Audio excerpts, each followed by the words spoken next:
News nation पर आपका स्वागत है। आपके साथ मैं हूं राकेश पांडे। बड़ी खबर धर्मांतरण मामले को लेकर बड़ी खबर यह है कि हरियाणा के मेवात में जबरन धर्मांतरण का एक और मामला सामने आ गया। दलित समाज के पति पत्नी का जबरन धर्म परिवर्तन कराया गया है। अबू बकर सिद्दीकी पर जबरन धर्म परिवर्तन कराने का आरोप लगा है। तो लगातार किस तरीके से जबरन धर्म परिवर्तन के मामले अलग अलग जगहों पर देश में सामने आ रहे हैं, हमने उस खबर को जोर शोर से दिखाया है। यूपी में किस तरीके से धर्मांतरण रैकेट का बड़ा पर्दाफाश हो गया, उस पर कई सारे बड़े खुलासे हमने किए। और अब एक और नया मामला सामने आ गया है हरियाणा के मेवात से। जबरन धर्म परिवर्तन का ये पूरा मामला है। दलित समाज के पति पत्नी को जबरन, यानी दलित समाज से जुड़े एक दंपति का जबरन धर्म परिवर्तन करा दिया गया। पूरा आरोप है अबू बकर सिद्दीकी पर जबरन धर्म परिवर्तन कराने का। ये इस वक्त की बड़ी खबर हरियाणा के मेवात से, जहां पर जबरन धर्मांतरण का मामला सामने आया है। अबू बकर सिद्दीकी पर आरोप है कि उसने दलित समाज के एक दंपति को जबरन धर्म परिवर्तन उनका करा दिया। सुनिए। मेरा जो धर्म परिवर्तन अबू बकर सिद्दीक, मौलाना कलमी सिद्दीक और समय सिंह जो अबू बकर का दोस्त है, मौलाना कलमी सिद्दीक अबू बकर का धर्म गुरु है, तो उनका अहम हाथ रहा इस धर्म परिवर्तन करवाने में। और जो मेरा केस है, इस केस में कोई कार्रवाई नहीं हो रही। तो मेरी पब्लिक से गुजारिश है कि मेरी पब्लिक इस केस में मदद करे और कंधा से कंधा मिलाकर मेरी मदद करें और इस केस में उन लोगों की गिरफ्तारी करवाओ। तो लगातार बड़े खुलासे हैरान कर देने वाले और चौंका देने वाले। देश के कई शहरों में धर्मांतरण गैंग की साजिश डिकोड होने के बाद अब इस मामले की जांच का जिम्मा एनआईए को सौंपा जा सकता है। न्यूज नेशन लगातार धर्मांतरण गैंग की करतूतों को बेनकाब करता रहा है। कई पीड़ितों से भी हमारे रिपोर्टर्स ने बातचीत की है और देश के दुश्मनों की साजिश को दुनिया के सामने रखा है।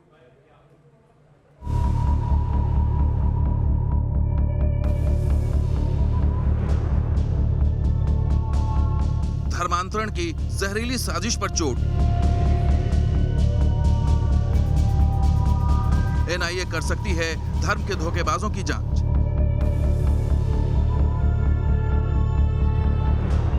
धर्मांतरण के गुनहगारों पर शिकंजा।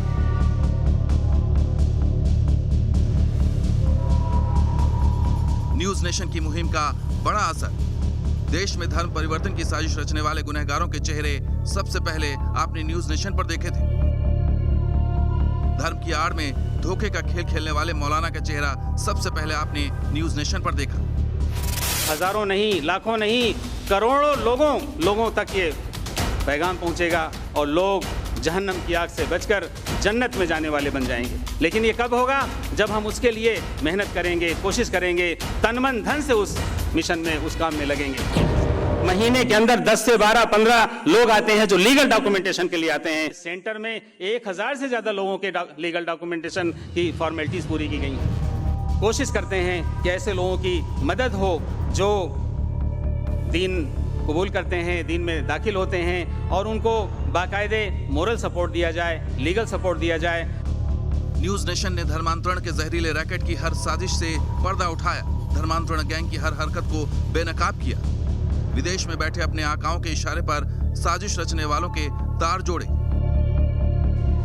न्यूज नेशन की इन्हीं कोशिशों का नतीजा है कि धर्मांतरण कराने वाले मौलाना गैंग की जांच अब देश की सबसे बड़ी जांच एजेंसी कर सकती है। धर्मांतरण गैंग के खिलाफ जांच अब तक यूपी की एटीएस कर रही थी, लेकिन इस मामले में लगातार इनपुट मिल रहे हैं और लगातार सबूत मिल रहे हैं, जिससे साबित हो गया है कि ये गैंग न सिर्फ यूपी में काम कर रहा है, बल्कि ये पैन इंडिया गिरोह है और देश के कई राज्यों में इसकी जड़ें फैली हुई हैं। इसको देखते हुए अब एटीएस से ये जांच देश की बड़ी एजेंसी एनआईए को सौंपी जा सकती है, क्योंकि एनआईए इस तरह की आतंक विरोधी गतिविधियों की जांच पहले ही करती रही और वो सक्षम भी है इस तरह की जांच करने के लिए। और जिस तरह से धर्मांतरण गैंग का दायरा पूरी दुनिया में फैला हुआ है, उसको देखते हुए माना जा रहा है कि एनआईए इसकी जांच एटीएस के मुकाबले कहीं बेहतर तरीके से कर सकती है। हालांकि एटीएस की जांच भी अब तक बहुत जबरदस्त रही है। देश के कई शहरों में ऑपरेट हो रहे धर्मांतरण गैंग की साजिश के तार जोड़ने में एनआईए जुट सकती है। धर्मांतरण गैंग की साजिश से पर्दा उठाने के लिए न्यूज नेशन के रिपोर्टर कई शहरों की खाक छानते रहे। कानपुर में न्यूज नेशन की पड़ताल के दौरान धर्मांतरण गैंग के सरगना मोहम्मद उमर गौतम और उसके शागिर्द जहांगीर की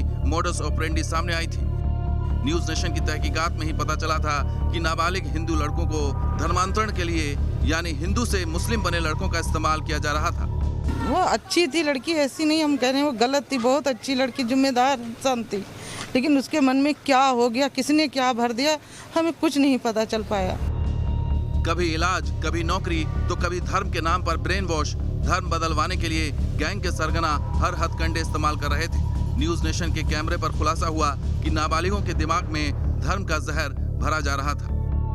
तो अच्छा ये बताइए, आपके बेटे का जो आपने बताया जिस तरह उसका ब्रेन वॉश किया गया है, तो इसके पीछे एक बहुत बड़ा गैंग है जिस तरह आज खुलासा भी हुआ है। तो आखिर आपके बेटे तक वो लोग कैसे पहुंचे होंगे? कोई ऐसे कड़ी, कोई ऐसी लीड जो आपको लग रहा हो? लॉकडाउन हुआ था, बेटा इंटर करके फिर बीए फर्स्ट ईयर में डीएवी कॉलेज में ले लिया था दाखिला, और ये लॉकडाउन करने स्कूल बंद हो गया था, उसी से ये चर्चा होने लगी थी। किसके संपर्क में कुछ है? किसके संपर्क? मुस्लिम व्यक्तियों के संपर्क। न्यूज नेशन के रिपोर्टर धर्मांतरण के रैकेट के खुलासे के लिए देश के कई शहरों में जी जान से पड़ताल में जुटे रहे। जब नेशनल मीडिया की खबरों में दूर दूर तक धर्मांतरण गैंग का जिक्र नहीं था, तब न्यूज नेशन धर्मांतरण के टेरर कनेक्शन से जुड़े खुलासे कर रहा था। पैसा देने, शादी कराने और नौकरी दिलाने का झांसा और लालच दिया जाता था, और इसके लिए मोटी रकम भी खर्च की जाती थी और बड़े लेवल पर फंडिंग हुई है। और अब इसकी जांच प्रवर्तन निदेशालय कर सकता है, क्योंकि जांच में ये बात सामने आई है कि पाकिस्तान की खुफिया एजेंसी ISI ने इस काम के लिए बड़ी फंडिंग की है। इसके अलावा विदेशों से भी भारी मात्रा में पैसा मनी लॉन्ड्रिंग होकर भारत आया हो सकता है। कानपुर, फतेहपुर से लेकर नोएडा तक न्यूज नेशन के रिपोर्टर गैंग से जुड़ी हर जानकारी अपने दर्शकों तक पहुंचा रहे थे। धर्मांतरण के मुद्दे पर ATS ने अपनी ब्रीफिंग में साफ साफ कहा था कि नोएडा के एक डेफ और डम स्कूल के बच्चों को लगातार कन्वर्ट किया जा रहा था इस्लाम में। ये वो स्कूल है और नोएडा के सेक्टर 117 का ये इलाका है, पॉश इलाका है, और यहाँ पर इसी स्कूल के बारे में ये कहा गया है कि यहाँ के फिलहाल 2 बच्चों के बारे में जानकारी मिली है जिनको कन्वर्ट किया गया था। धर्मांतरण गैंग के हवाला कनेक्शन पर ED की जांच, UP STF की तहकीकात, राष्ट्रीय बाल अधिकार संरक्षण आयोग का संज्ञान और फिर NIA की संभावित जांच ने धर्मांतरण में जुटे मौलानाओं की साजिश से पर्दा उठाने वाली न्यूज नेशन की खबर पर मुहर लगा दी। वो जब मौलाना आए थे उन्होंने साक्षात बोला था कि आप हमारे धर्म को अपनाएंगी तो आपको बहुत अच्छा बेटर फील होगा। एक नूरिया नाम की है जिसका असली नाम रजिया है, रजिया सैफी नाम है उसका। को कब उतना उसको एकदम हिप्नोटाइज टाइप कर दिया कि वो उसी की बात सुनने लगा। पैसे का ही लालच दिया कि तुम्हें अच्छी जॉब दिला देंगे, वहाँ आओगे, तुम्हारे पास वहाँ घर नहीं है खुद का। जैसे जैसे न्यूज नेशन की तहकीकात आगे बढ़ रही थी, ब्रेन वॉश कर धर्म परिवर्तन का खेल खेलने वाले गैंग का खुलासा होता जा रहा था। मुंबई में तहकीकात के दौरान न्यूज नेशन की टीम मरकजुल मारिफ के दफ्तर भी पहुंची। इस मरकज़ का एक इतिहास रहा, इसके खिलाफ FIR हो चुकी हैं। टेरर एक्टिविटी से लिंक इस मरकज़ को पहले भी किया गया है, लेकिन उन तमाम चीज़ों पर ये सफाई पेश कर रहे हैं कि वो बिल्कुल बेकसूर हैं। उन पर सिर्फ ये इल्ज़ामात लगे हैं, लेकिन इन इल्ज़ामातों में कोई सच्चाई नहीं है। विदेशी फंडिंग से वो इनकार कर रहे हैं, टेरर लिंक से इनकार कर रहे हैं, लेकिन कैमरे पर आने से बच रहे हैं। अब इसके पीछे उनकी क्या दलील है, क्या सोच है, वो हम नहीं जानते, लेकिन सवालों के घेरे में ये मरकजुल मारिफ, जो कि ओरिजिन जिसका असम का है, लेकिन इसकी संस्थाएं तमाम शहरों में फैली हुई हैं। धर्मांतरण मामले की जांच में अब तक कई बड़े खुलासे हो चुके हैं। धर्मांतरण के सिंडिकेट से इंडोनेशिया के बैन संगठन इस्लामिक डिफेंडर्स फ्रंट का नाम भी जुड़ रहा है। इस मामले में न्यूज नेशन के हैरान करने वाले खुलासे लगातार जारी हैं। अब अगर देश की सबसे बड़ी जांच एजेंसी NIA धर्मांतरण गैंग की जांच करती है तो इसमें और भी बड़े खुलासे हो सकते हैं। Team news nation. 2 सहयोगी इस वक्त हमारे साथ जुड़ चुके हैं। विकास चंद्रा जुड़ चुके हैं और साथ ही लखनऊ से हमारे साथ अनिल यादव जुड़ चुके हैं। सबसे पहले विकास, मैं आपके पास आता हूं। लगातार देश के अलग अलग इलाकों से इस तरीके की खबरें आती हैं। हाल फिलहाल में इस धर्मांतरण रैकेट को लेकर कई सारे बड़े खुलासे हमने किए। ताजा मामला हरियाणा के मेवात से आज बड़ी खबर आ गई, जहां पर एक दलित दंपति का जबरन धन परिवर्तन करा दिया गया। ये देखिए, मेवात की स्थिति तो बिल्कुल भिन्न है। मेवात की बात कर लें, बंगाल की बात कर लें, पश्चिम उत्तर प्रदेश की बात कर लें, जिसमें मेरठ, मुजफ्फरनगर, बागपत, कैराना का जो इलाका आता है, ये यहाँ की स्थिति बिल्कुल भिन्न है। यहाँ तो जबरन जबरदस्ती घर पे नोटिस लगाकर धर्म परिवर्तन कराया जाता है, और ऐसा नहीं है कि संज्ञान के सरकार के और पुलिस के संज्ञान में नहीं है। ये तो ये कहिए कि इत्तेफाक कहिए कि यूपी ATS ने जाँच पड़ताल शुरू की, तब इसके रैकेट का पर्दाफाश हुआ और टेरर कनेक्शन सामने निकल कर आया है। ये जो दलित युवक का मामला है और उसकी पत्नी का जो जबरन धर्म परिवर्तन धर्मांतरण कराया गया। ये भयाड़ी गांव है, भयाड़ी गांव के रहने वाले हैं, ये दलित समाज से हैं। आज इस लड़के का जिंदगी नरक बन गया क्योंकि ये मुस्लिम जबरन बनाया गया, इसे लोभ दिया गया, लालच दिया गया, यहाँ तक कि इसे मक्का मदीना तक घुमाया गया। और जब ये अपने आया और घर वापसी की, अपने माँ बाप के पास आ गया, अब इसके जान पे बनाया है, ये घर के बाहर नहीं निकल सकता है क्योंकि जैसे निकलेगा ये मारा जाएगा। और बार बार पुलिस को ये इस बात की जानकारी इसकी तरफ से दी जाती है। तो एक बहुत बड़ा ये रैकेट है। इसकी पत्नी का भी जबरन धर्मांतरण कराया गया था। और ये जो अबू बकर सिद्दीकी जो मेवात में ये जितने भी ये तार फैले हुए हैं उस सब में कहीं ना कहीं जो मेरी जानकारी है अबू बकर सिद्दीकी जुड़ा हुआ है। अबू बकर सिद्दीकी जो है वो मेवात में ही रहता है। उसका बहुत बड़ा मदरसा है और मस्जिद है। एक सालंबा गांव है, जैसे आप दिल्ली से अगर नूह की ओर जाएंगे, फिरोजपुर झिरका की ओर जाएंगे, उसी रास्ते पर ये सालंबा गांव पड़ता है। उसी सालंबे गांव में इसने बहुत सारे अवैध जमीन पर कब्जा किया है, बहुत बड़ा मदरसा बनाया है, इसकी मस्जिद है और वहीं से बैठकर ये पैसे का जुगाड़ लगाता है। अब ये पैसे कहां से आते हैं? क्योंकि जिससे भी बात करो सब कहता है कि पैसे अबू बकर सिद्दीकी की तरफ से आते हैं। यानी कहीं ना कहीं अबू बकर सिद्दीकी के तार जो हैं वो पाकिस्तान से या विदेशों से जुड़े हुए हैं। निश्चित तौर पर वो तार जुड़े हुए हैं विकास, और ऐसा ही कनेक्शन जो यूपी एटीएस, जिस मामले का आपने जिक्र किया, यूपी एटीएस उस मामले की जांच कर रही है। मौलाना उमर गौतम और साथ ही जहांगीर का नाम सामने आ गया है। अनिल यादव हमारे साथ जुड़े हुए हैं। अनिल, इस पूरे मामले की जांच अब एनआईए भी कर रही है, साथ ही दिल्ली एनसीआर के जितने मदरसे हैं वहां पर भी एटीएस अब तलाशी अभियान चलाएगी कि आखिरकार वहां से कितने बच्चे गायब हुए, कितने इस धर्म परिवर्तन के तार जो है वो कहां कहां तक जुड़े हुए हैं। देखिए, ये पहले बात जब एटीएस ने इसका खुलासा किया तो शुरुआत में लगा ये यूपी से जुड़ा मामला है, लेकिन जैसे ही एटीएस इसकी परत दर परत उधेड़ती गई तो बाद में पता चला कि ये पैन इंडिया गिरोह है। और उसके बाद ये पता चला कि ये सिर्फ इंडिया तक सीमित नहीं है, इसकी जड़ें देश के अलग अलग राज्यों के अलावा विदेश में भी फैली हुई है। Singapore, Poland, Malaysia, England, America तक फैली हुई है और पाकिस्तान के अलावा कुवैत और कतर और अमेरिका से फंडिंग हो रही है। तो ये वर्ल्ड वाइड एक गिरोह है। और देखिए, एटीएस बड़ी संस्था है, नो डाउट उसने अच्छा काम किया है, लेकिन अब ये मामला और ज़्यादा बड़ा हो गया। ये नेशनल सिक्योरिटी से जुड़ा हुआ मामला है, तो नेशनल सिक्योरिटी को सबसे अच्छे तरीके से एनआईए हैंडल करती है। इसके पास ज़्यादा पावर है, ज़्यादा मैन फोर्स है, ज़्यादा संसाधन है। तो एनआईए को अब ये पूरा मामला हैंड ओवर करने की बात कही जा रही है, क्योंकि एनआईए पहले भी इस तरह की गतिविधियों को एक्सपोज नहीं, और जांच होनी भी चाहिए। अनिल यादव, जांच होनी भी चाहिए और लगातार इस खबर को हमने प्रमुखता से दिखाया। खबर का असर भी हुआ है कि अब एनआईए को इसकी जांच सौंपी जाने की बातचीत है और बहुत जल्द ये प्रक्रिया पूरी हो सकती है। बहुत बहुत शुक्रिया आप दोनों का हमसे जुड़ने के लिए, इस पूरी बातचीत और जानकारी के लिए। आगे बढ़ते हैं, आपको बताते हैं कि आखिर मौलाना गैंग की गूंगी साजिश क्या है। मौलाना उमर और जहांगीर की गिरफ्तारी के बाद धर्मांतरण मामले में कई अहम खुलासे हो रहे हैं। कमान अब एटीएस के हाथ में है, रडार पर है दिल्ली एनसीआर के मदरसे, जिनकी जांच के बाद सामने आएगा इस महाअपराध का पूरा सच क्या है।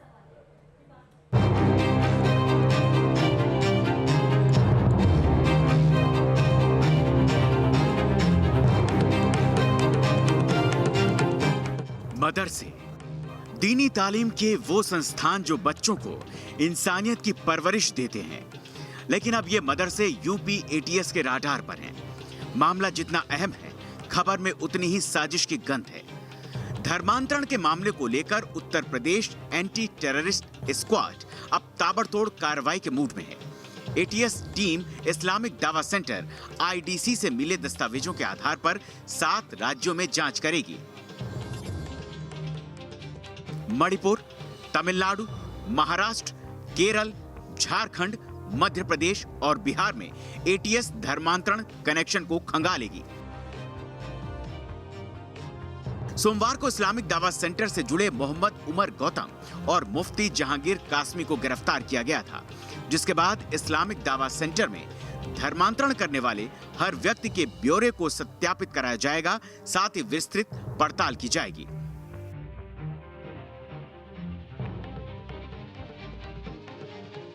आईडी में हुई पड़ताल के बाद 81 पन्नों का ब्यौरा सामने आया था, जिनमें बीते 1.5 साल में कराए गए धर्मांतरण के सारे मामले दर्ज हैं। इसी को आधार बनाकर एंटी टेररिस्ट स्क्वाड जांच को आगे बढ़ाएगी।